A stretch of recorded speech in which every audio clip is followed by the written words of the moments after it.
I heard you say that Ohio State was one of the reasons why you picked Ohio State was because the style of play. Talk to me more about that. What was it about the style of play that you felt like you liked? When I had visited Ohio State when they played the game in Michigan, that's when I got to see firsthand like their kind of offense. And I like how like in the half court set they ran a lot of screens through the guy that wasn't scoring the ball. So like, he had a lot of pin downs. He was running off ball screens and stuff like that. And then like during this COVID time, they set me down and put me through a Zoom call and like showed me how they want to utilize my talents. Mm. So that was very special for me and showed me like what they wanted me to do. Was it more like as lead guard on the ball or off the ball looks, or like a combination of both?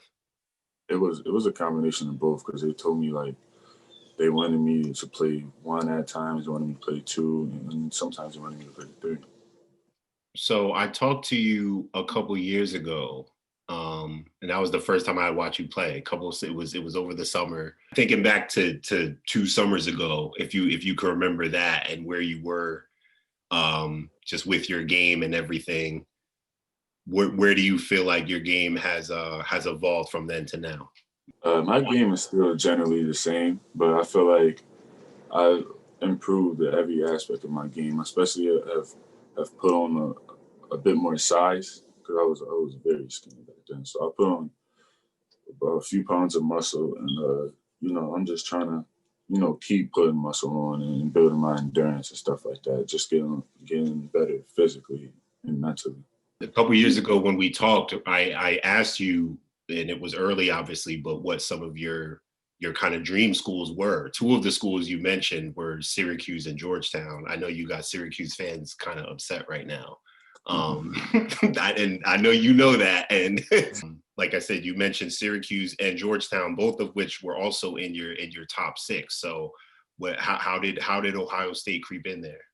Ohio State creeped in there because, like I told you, with the relationship that I have with coaches, they called every day. And not even they called me, they called my mom, my dad, Rennie, Coach Terrell, Coach Andy. They called everybody just to make sure that they was all right, that I was all right. It wasn't even basketball talk. Like, we was just, chopping it up. It felt special to me. And that's where, like, how much we talk, it made me feel like I was home. Like, I can trust them. You also mentioned that Paul George was your favorite player at the time. Is that still the case? Yeah, I'm a loyal fan. He didn't show me too much during the playoffs, though, man. Yeah, A little he had some disappointed. people upset. A little disappointed, man. Yeah, some people upset out there, but you still rocking with him? Yes, sir. Who else have you been kind of watching? Jason Tatum and Jamal Murray, they definitely showed me a lot. I try to study their games a little bit. Just watch some videos of what they do.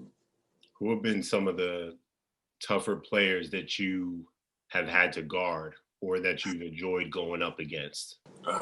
Chance, bro. Chance, man. He's so smooth with it. It's hard. I mean, like, you don't know what he's gonna do next, so it's like it's just kind of different. His bag is different, man. Like, you don't know what he's gonna pull out of it, and he's so smooth with it. He's so slow. Like, you gotta like adjust. It's Hmm. crazy.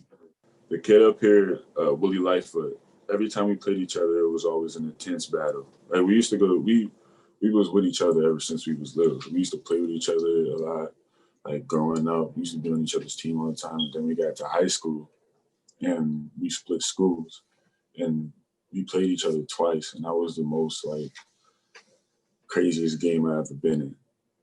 And it's like the intensity level was always up there. He came bring his game. I came to bring mine. It's a tough battle. You're now committed to a high major D1 school, a Big Ten program.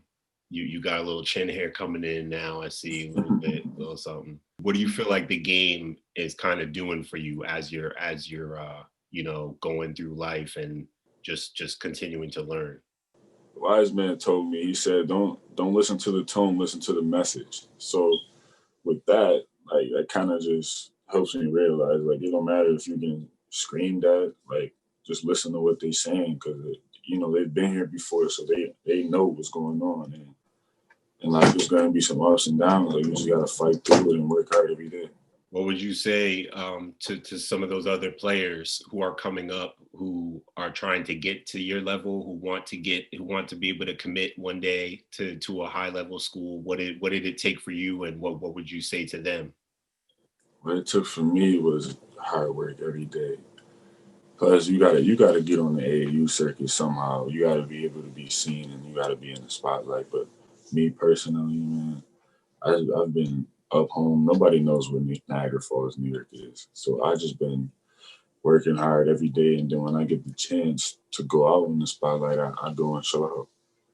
You were playing above the rim when I saw you, as that summer. The more, every time I kept seeing you, I see windmill, and then 360, and two hand this, and between that, and I'm like, okay, so now there's an arsenal. So I'm just curious what your go-to dunk is right now, you feel like?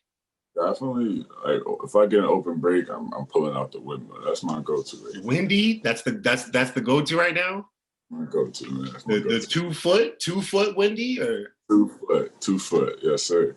I'm grateful that I got to check in with you, bro. For real. I was on the joint. I'm gonna send you the video I put up. I'm gonna show you what I was doing. Watching. I Yes, was sitting right sir. here watching the commitment. So your pops put on the hat and Yes, stuff, sir. bro. Go It ahead, was Pops. that was fire, Uh-huh. man. For real. I'm proud of you. I'm happy for Uh-huh. you. And I cover the Big Ten, so I, like I said, I'm keeping tabs wherever you at. So you already know the vibes, man. Yes, sir. Thank you.